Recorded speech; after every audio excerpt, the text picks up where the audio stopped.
aawayin yung mga kapulisan.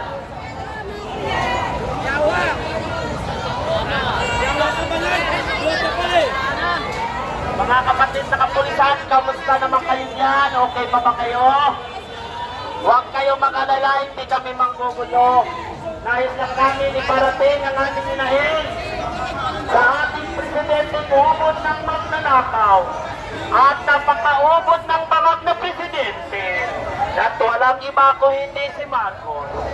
Tandaan ninyo mga kasamahang kapulisan, sa lahat na nangyayaring nakawan ngayon, pati ang mga pamilya ninyo ay apektado rin.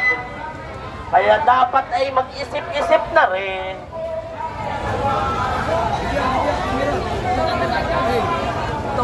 Sila po yung mga kapulisan ay hindi natin away. Sila po ay ating mga kakampi. Ayaw natin ang kaguluhan. Kaya nais patingin po natin ang ating kapayapaan. Dahil alam naman natin na ang mga kapatid din nating kapulisan, ang kanilang mga pamilya ay naapektuhan din ng pagnanakaw ng presidenteng mga. Kaya tayo ngayon ay narito upang parating ang ating naiiwan. At hindi ikaw,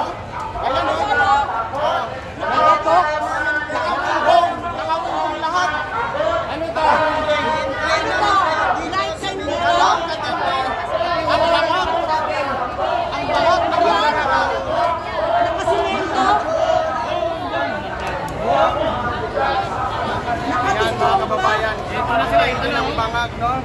Talagang sinisure na. Sobrang takot ninyo! Ibalik yun ang pera! Grabe! Grabe! Takot na takot ang bangag na presidente! Ang pera ng PhilHealth na pinababalik sa inyo ng korte, 60 million! Hindi kami titigil dahil pera ng taong bayan to! Grabe! Pulis o? Ang pulis! Nalay po sa ating makakataan dyan! Hindi! Ayan mo! Alam mo! Sa ating makakataan! Wala naman magrarally kung walang anomalya! Diba? Kahit saan wala maghihirap! Na mag-rally sa lansangan kung may walang anomalya!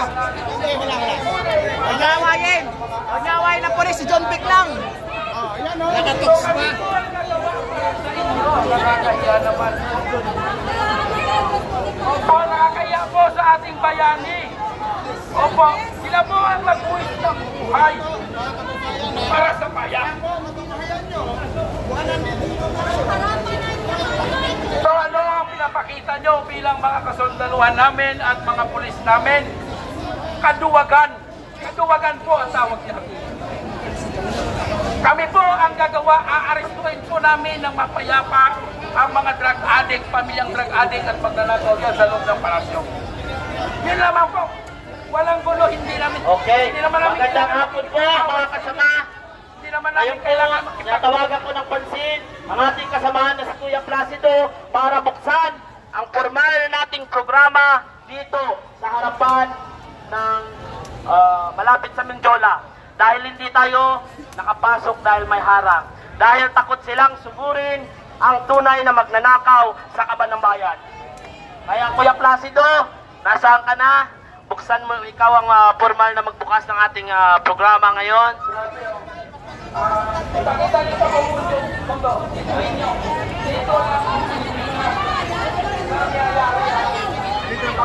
Pamilyang trasade sa Malacanang ang magnanakaw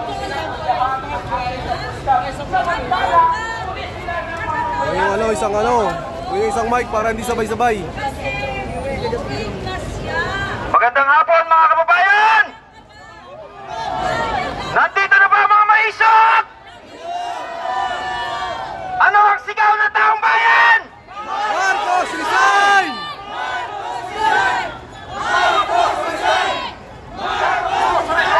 Magandang hapon mga kababayan!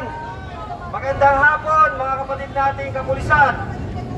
Nandito po kami ngayong hapon upang malakas na isigaw na sa kabila ng pag-amin ni Senador Amy Marcos, ang presidente niyong sinusuportahan, ang presidente na binigyan natin ng pambihirang mandato ay isa pa lang,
presidenteng ating pinagkatiwalaan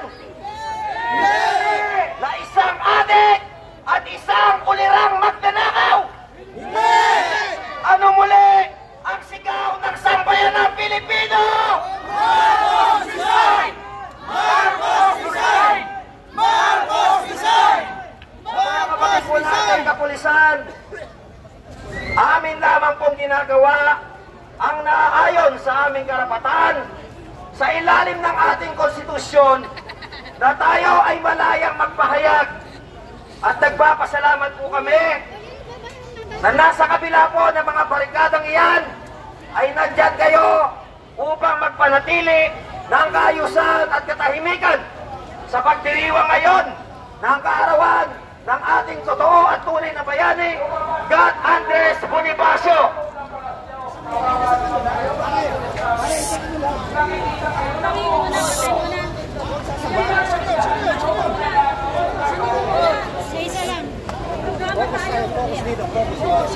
Sa mga kapatid nating kapulisan, umasa po kayo na nandito kami bilang Pilipino at kapwa ninyo Pilipino na sinasabing malinaw sa ilalim ng ating konstitusyon na inyong ipaglalaban at inyong poprotektahan.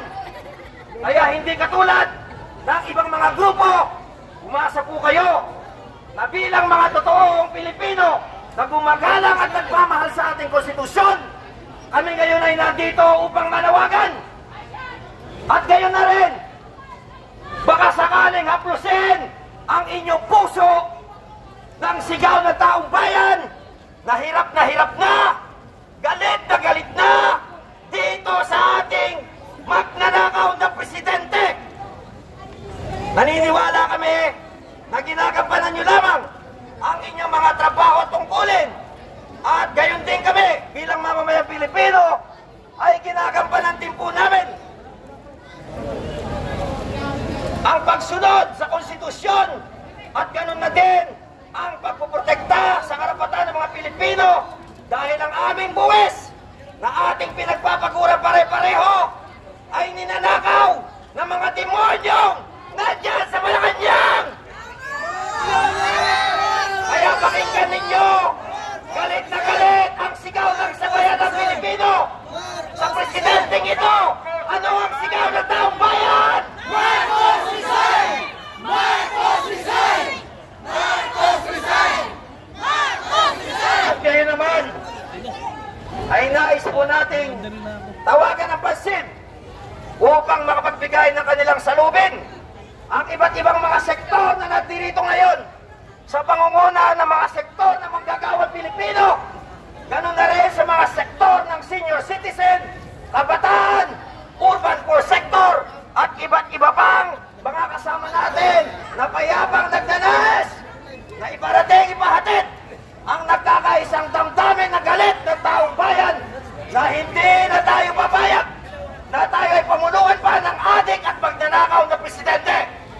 Nandito rin po ang mga kapatid nating Muslim nakikisa, sumusuporta sa mapayapang pagtitipong ito.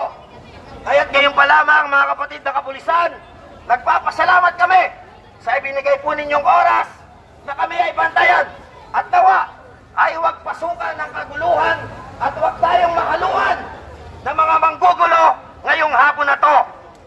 At dahil po dyan, itutuloy na natin ang ating naudlot na programa sa Liwasang Bonifacio. Kaya tinatawagan po natin ang pansin bilang paunang panalita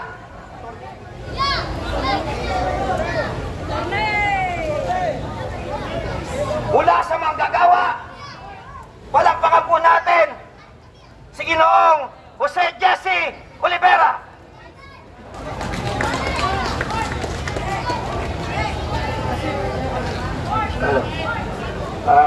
Una sa lahat, maraming salamat sa mga manggagawa na nandito ngayon na sumama, at marami rin salamat doon sa manggagawa na medyo nalilito pa kung anin yung samahan nila.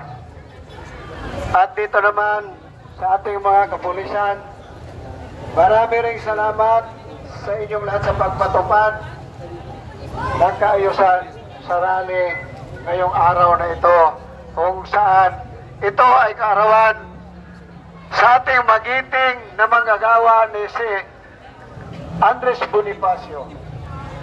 Nakakalungkot isipin sa ating gobyerno ngayon sa Luzon, Visayas, at Mindanao, laganap ngayon hindi lang sa pagnanakaw, kung hindi tulisan pa. Wala na maasahan ang taong bayan siguro.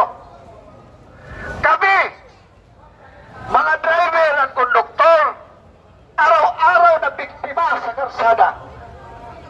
Bilang transport chairman ng drivers at konduktor, araw-araw nakita ko kabulastugan sa lahat na dinadaanan sa kalsada Luzon, Visayas, at Mindanao dahil ang Piltrangco ang pinakamalayo ng biyahe sa lahat ng transportasyon. Nakakalungkot isipin na pati ang management nga dito pinasukan na rin ng demonyo.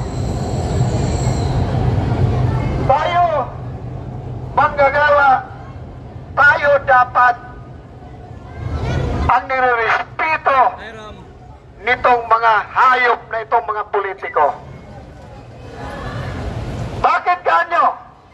Kahit itong mga pulis, manggagawa dito, lahat tayo na hindi may-ari ng kumpanya, manggagawa tayong lahat.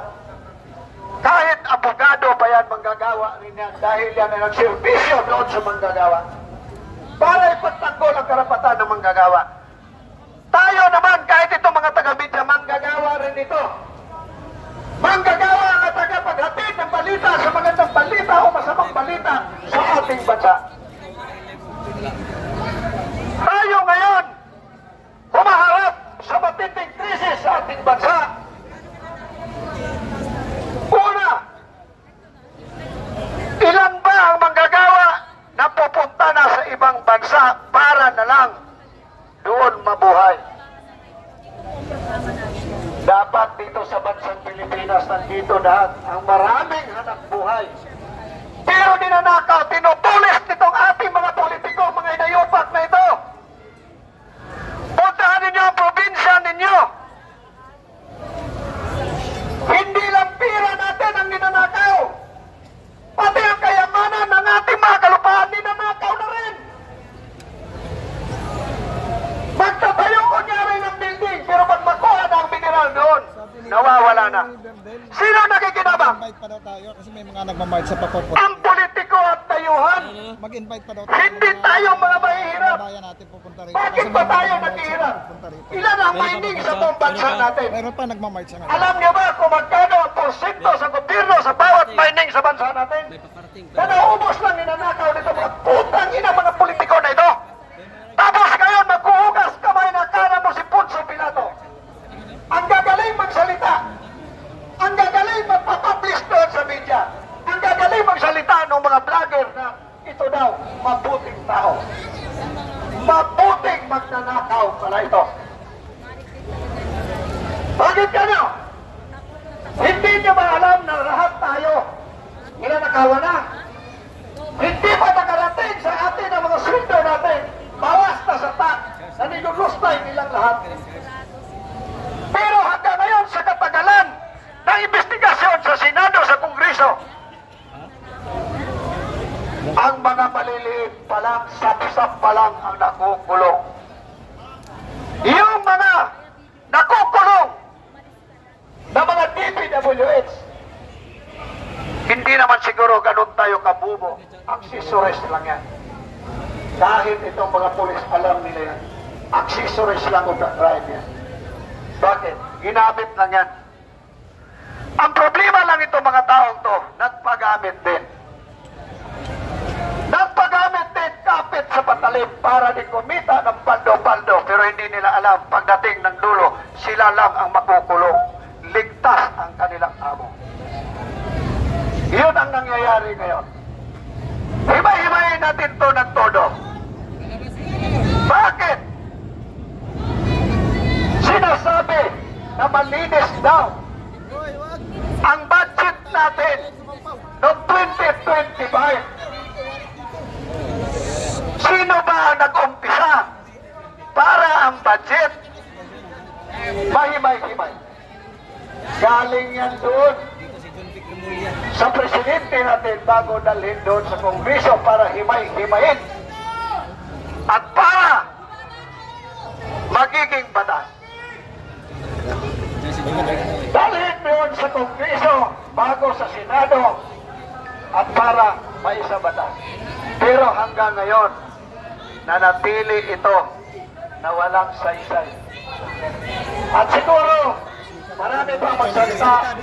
Maraming salamat para sa ibang mga speaker.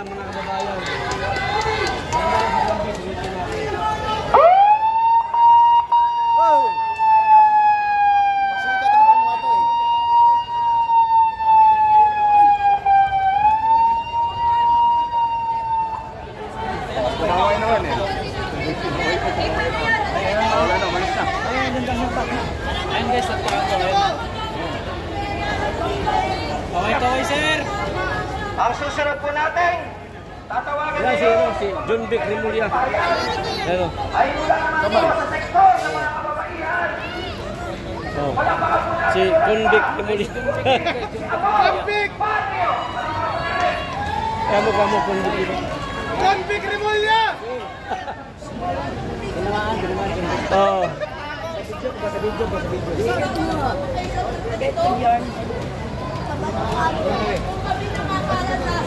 Maganda namin ng gobyerno. Wala kami dito, wala kami. Wala kayo. Kung magagawa ang buhay namin, wala kami dito. Sige, boss. Suicide arrest point down.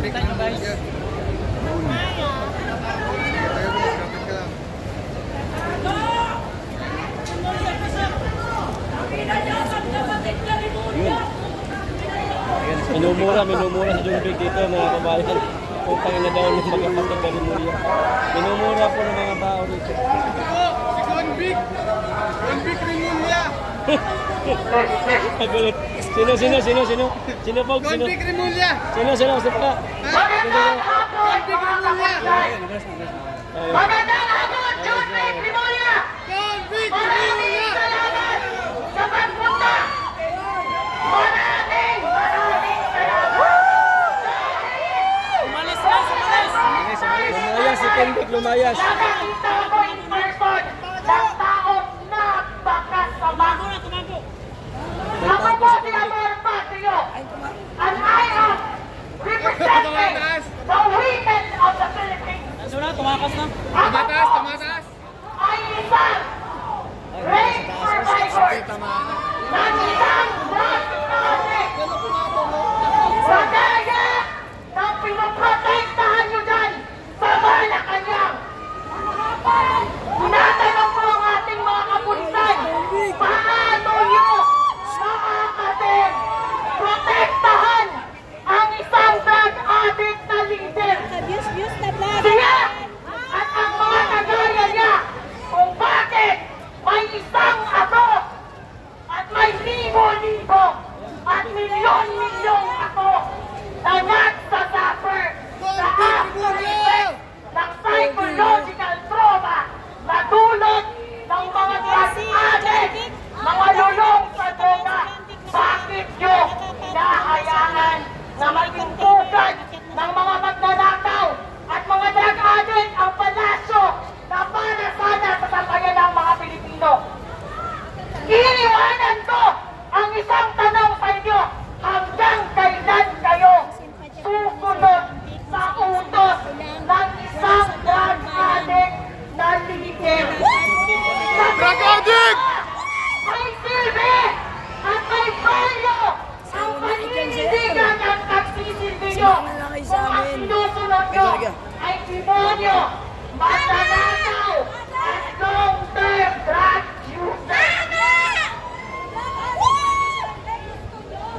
Binibidyohan kami dito ni John Vic.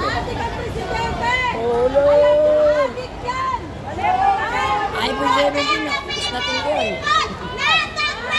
Kaya ayusin natin yung camera natin para hindi malito.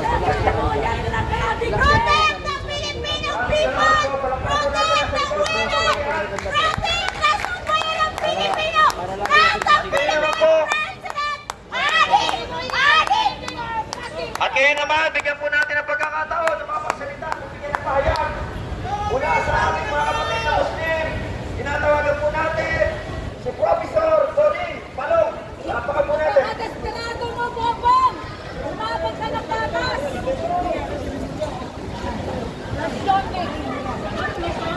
Convict!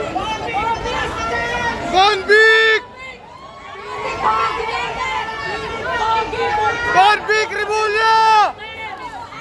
Presidente ka! Mamay mo! Alam mo! Ayan! Adik! Adik! Ako sa Masila. Dahil po sa pagmamahal sa bayan, iniwan namin ang aming pamilya, 10 sa aking mga tumahan. Nandito po kami para mag-isa sa panawagan. Bumaba na. Bumaba na ang Presidente. Nakakahiya na po. Internationally, nakakahiya na. Ano bang hinihintay natin? Kami sa Mindanao. Handang-handa kami. Umikot na kami at tinanong namin ang aming mga kababayan. Kung sakali man, hindi rin titino itong gobyerno na ito, handa kaming humiwalay. Kung kinakailangan. Bawak pa. Umikot po kami at tinanong namin ang mga kababayan, lahat po sila tayo. Papayag po ba tayo na maghiwa-hiwalay tayo? Masakit din po sa amin yun. Subalit pwede po natin pag-usapan ito. Mayroon namang formula na pwede tayong maghiwa-hiwalay politically, pero hindi naman territorially. Pwede po yun. Pero sana ayusin muna natin ang sistema ng ating gobyerno. Lalo na sa kasalukuyan, nakakahiya na po ang sitwasyon natin. Mantakin ninyo. Mantakin ninyo. Ang dami na umalis ng mga investor mula dito sa NCR. Saan sila lumipat? Lumipat sa amin! Sa Davao! Kasi matino ang gobyerno namin doon. Matino ang gobyerno namin sa Mindanao, alhamdulillah. So ito po ang mensahe mula sa mga kapatid ninyo, Muslim. Kami po ay nakikiisa sa panawagan na maging matiwasay muli ang ating bansa at maging proud tayong ipangalandakan sa mundo na tayo ay mga Pilipino. Kung tanongin mo yung mga OFWs natin ngayon, nahihiya sila bilang Pilipino. Dahil sa sitwasyon. Allahu Akbar! Hindi po tayo magkahaway. Secretary Jamil, sumenyas ako sa'yo ng peace. Sinagot mo ako ng peace. Magkakasama tayo dito. Magkakapatid po tayo dito. Pero kilala nyo kami. Kung sino kami mga taga Mindanao, mayroon kaming isang salita. Sana po, panalangin natin sa Diyos na magkakaisa tayo muli at gagabayan tayo muli. Mamulat yung mga leader natin, mamulat sila at sana po ay pupunta tayo sa isang direksyon na kung saan nagkakaisa po tayo. Tingnan ninyo yung ginawa dito sa atin ngayon. Doon ka, This is a para classic mabalas. example of oppression. Yes! Allahu Akbar! Why? Wala ho kaming dalang armas. Kundi mga preface ng bakit ganito ang barikada. Parang tinulong nyo na rin ang Pangulo doon sa Malacanang. Wala kaming dalang armas. Pumunta kami dito peacefully with our loving heart. With this country. Ako po, sabihin ko sa inyo, Moro National Liberation Front member ako. Kombatan ko ako. Kombatan ako. Tapos na yung away natin. Tapos na yung gera. Ang hangad namin ay kapayapaan. Subalit, paano natin maabot ang kapayapaan kung wala tayong magandang direksyon? Paano tayo magkakaroon ng magandang direksyon kung ang presidente natin may problema? Mga kapatid, sumisigaw man ako. Hindi ko ako galit. Nilalabas ko lang ang aking saloobin. Sayang naman yung binili ko ng ticket. Ang layo ng Basilan, pumunta ako dito para lamang makilahok sa rally na ito. Alam ko, mayroong gantimpala mula sa Diyos na ibibigay sa akin sa kabilang buhay. Mga kapatid, huwag natin sayangin ang oras natin. Nakakahiya na po ang bansang Pilipinas sa international community. Huwag na tayo magbulang-bulagan. Magtulungan po tayo. Ulit, kami po ay nagpapasalamat sa kawanihan ng pulisya sa pamumuno ng Secretary of the LG, Sir John Vic Rimulya. Salamat kami na ganito man ang ginawa ng gobyerno sa atin, hindi kayo yun. Nasangkapan lang kayo mga kapatid. Ganito man ang ginawa, pero tatanggapin pa po namin. Alam ko, tingnan niyo yung mga mukha ng mga pulis natin. Malungkot sila. Malungkot sila. Kasi sila, nadarama din nila, natatamasa din nila kung ano yung sitwasyon natin ngayon mga kapatid. So diyan na lang po. Maraming salamat at sa muli nating pagkikita inshallah. Sekretary, mabuhay po kayo. Mabuhay po ang bansang Pilipinas. Allahu Akbar! Allahu Akbar! Allahu Akbar!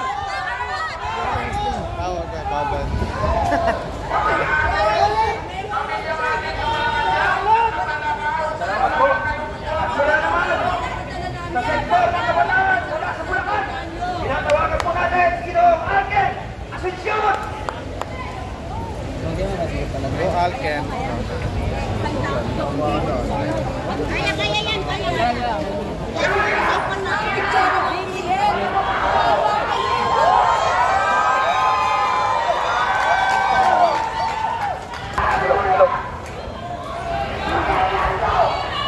Magandang araw sa inyo lahat. Ako si Arken, kabataan na nagmula sa Bulacan. Napagod na, nakawalan ng pananagutan.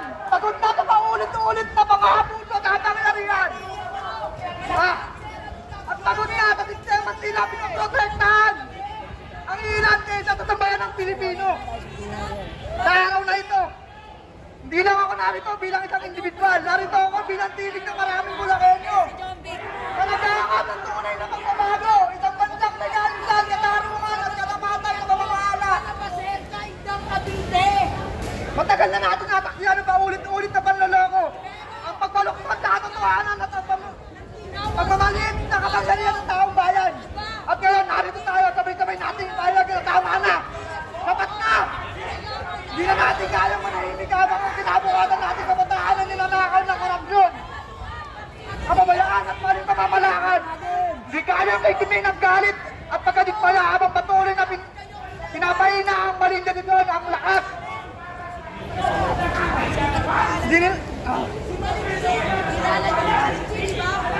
Lahat ng ating bayan, ang panawagan natin ay simple lang. Ang pamahalaan